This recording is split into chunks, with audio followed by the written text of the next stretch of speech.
Assalamualaikum warahmatullahi wabarakatuh. Pada pertemuan kali ini kita akan menentukan jarak, titik, garis dan bidang pada bangun ruang.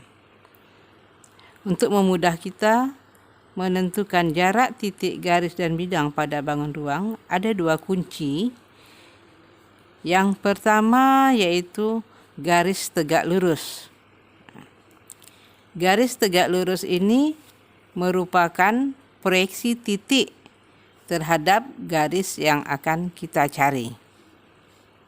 Dan garis tegak lurus ini merupakan jarak yang terpendek. Dan itulah yang merupakan jarak titik ke garis, titik ke bidang atau garis ke bidang nantinya. Yang kedua, kita harus bisa mencari atau membayangkan sebuah segitiga yang bisa dijadikan atau yang bisa mewakili pada bangun ruang tersebut agar kita dapat menentukan garis tegak lurus tersebut sehingga kita dapat menentukan tingginya. Misalnya, kalau kita sudah dapatkan segitiga pada bangun ruang tersebut, nah misalnya seperti ini. Kalau kita misalkan ini adalah titik P dan ini adalah garis L, mana jarak P ke L? Ya, tentu kita pertama sekali menarik garis P, diproyeksikan. Nih, diproyeksikan itu adalah membentuk garis tegak lurus. Ini P absennya. Nah, maka jarak titik P ke garis L itu adalah P absen. Ini maksudnya untuk menentukan jarak, titik, garis, dan bidang pada bangun ruang. Nah, untuk menentukan tinggi ini atau jarak ini ada juga beberapa ketentuan. Karena segitiga itu ada beberapa macam bentuknya. Yang pertama, kalau untuk segitiga sama sisi. Ya, segitiga sama sisi. Kita misalkan nih, sebuah segitiga sama sisi. Nih. Segitiga sama sisi dengan panjang rusuknya adalah A atau panjang sisinya adalah A. Maka kalau kita ingin menentukan jarak titik di hadapannya, titik misalnya titik P tadi, ini titik P, ke sisi di hadapannya, maka kita tarik garis tegak lurus membentuk sudut 90 derajat. Ini adalah proyeksinya. Maka nilai T-nya itu sama dengan A per 2 akar 3. Yang kedua untuk segitiga siku-siku. Ya, segitiga siku-siku. Kita ambil segitiga siku-siku, contohnya seperti ini. Ini segitiga siku-siku. Dengan siku-sikunya adalah di B. Siku-sikunya adalah di B. Sisinya adalah A, B, dan C. Kita akan menentukan jarak titik P ke garis C. Ya, jarak titik P ke garis C. Nah, maka kita tarik garis tegak lurus. Ini garis tegak lurus. Di sini P absennya, hasil proyeksinya. Maka jarak titik P ke garis C itu adalah P absen. Yang bisa juga kita tulis dengan D P, C sama dengan T, dengan ketentuan T itu adalah atau T sama dengan A kali B per C. Dengan syarat C itu adalah sisi miring. Ya, C-nya adalah sisi miring. Kemudian untuk segitiga sembarang. Segitiga sembarang yang panjang ketiga sisinya tidak sama. Nih, kita ambil segitiga A, B, C. Jika kita ingin menentukan jarak titik P ke garis B, sama seperti yang tadi, maka titik P ini kita proyeksikan ke sisi B. Ini P absennya. Nah, maka garis P ke P absen ini yang merupakan tinggi atau jaraknya. Nah, untuk segitiga sembarang ini, ada dua langkah yang harus kita kerjakan agar kita bisa menentukan jaraknya. Yang pertama, kita memisalkan ruas garis yang ada pada sisi B, karena dia terbagi menjadi dua bagian, yaitu yang pertama ini sebelah kiri, yang kedua ini adalah sebelah kanan. Nah, yang pertamanya kita memisalkan salah satu dari ruas garis yang ada pada sisi B tadi dengan X. Boleh yang kiri, boleh yang kanan. Ya. Dengan memisalkan ruas kiri sama dengan X untuk segitiga ABC ini. Maka nilai X-nya itu sama dengan A kuadrat tambah B kuadrat kurang C kuadrat, kemudian dibagi dengan 2B. Ya, 2B. Dengan ketentuan lagi, yang menjadi C kuadrat itu adalah sisi yang terjauh dari X, ya, yang menjadi C kuadratnya ini adalah sisi yang terjauh dari X, sedangkan yang menjadi B itu adalah sisi tempat X ini berada. Ya.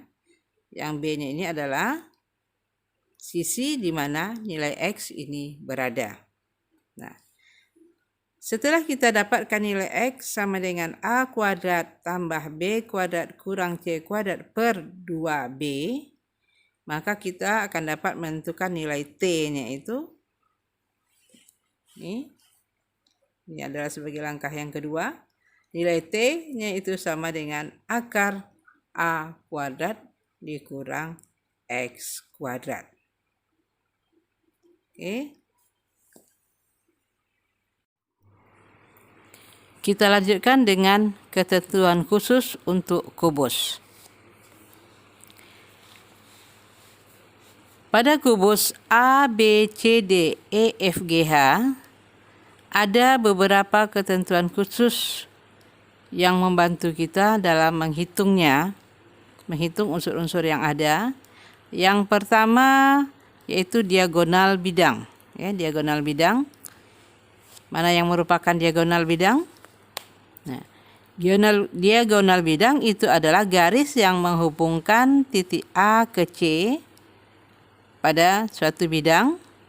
Misalnya ini bidang A, B, C, D, maka diagonal bidangnya adalah garis AC dan BD.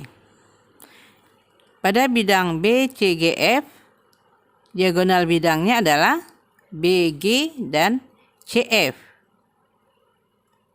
Ada berapa diagonal bidang pada kubus? Ya, silakan kalian cari kembali.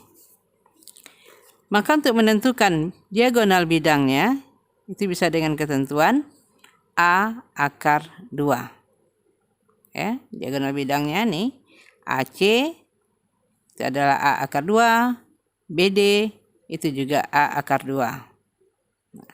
Yang kedua yaitu diagonal ruang. Nah, ini masih kita ambil kubus ABCDEFGH dengan panjang rusuknya adalah A. Ya, dan panjang rusuknya adalah A. Maka untuk menentukan diagonal ruangnya itu AG sama dengan A akar 3. Ada berapa diagonal ruangnya? Itu B, H, C, E, D, F. Maka panjang diagonal ruangnya adalah A akar 3. Nah. Kemudian yang ketiga, ketentuan khusus untuk kubus ini itu adalah jarak titik ke tengah-tengah bidang di depannya. Nah, misalnya kita ambil di sini titik E. Mana bidang yang berada di depan titik E? Titik E. Bidang di hadapannya adalah salah satunya A, B, C, D. Mana lagi? B, C, G, F. Mana lagi? D, C, G, H. Nah, dengan kata lain, yaitu bidang yang tidak ada persekutuannya dengan titik E. Maka untuk bidang ABCD, kalau kita ingin menentukan jarak antara titik E ke garis, jarak titik E,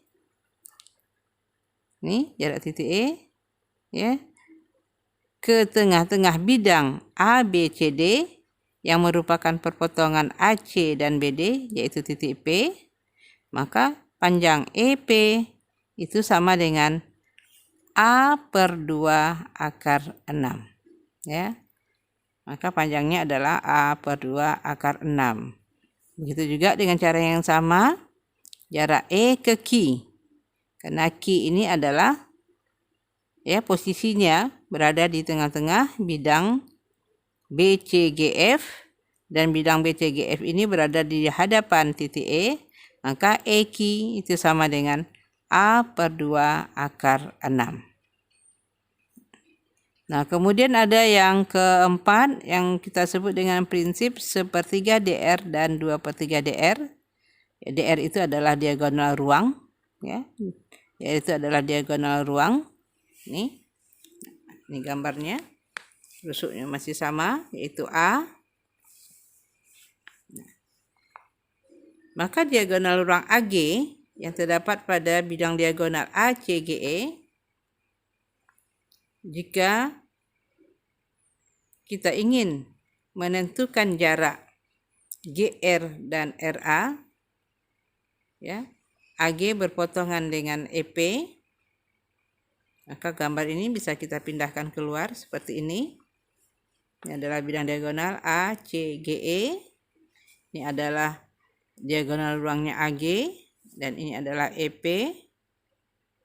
Maka sesuai dengan prinsip yang di atas tadi, panjang GR itu adalah 2 dan RA itu adalah 1.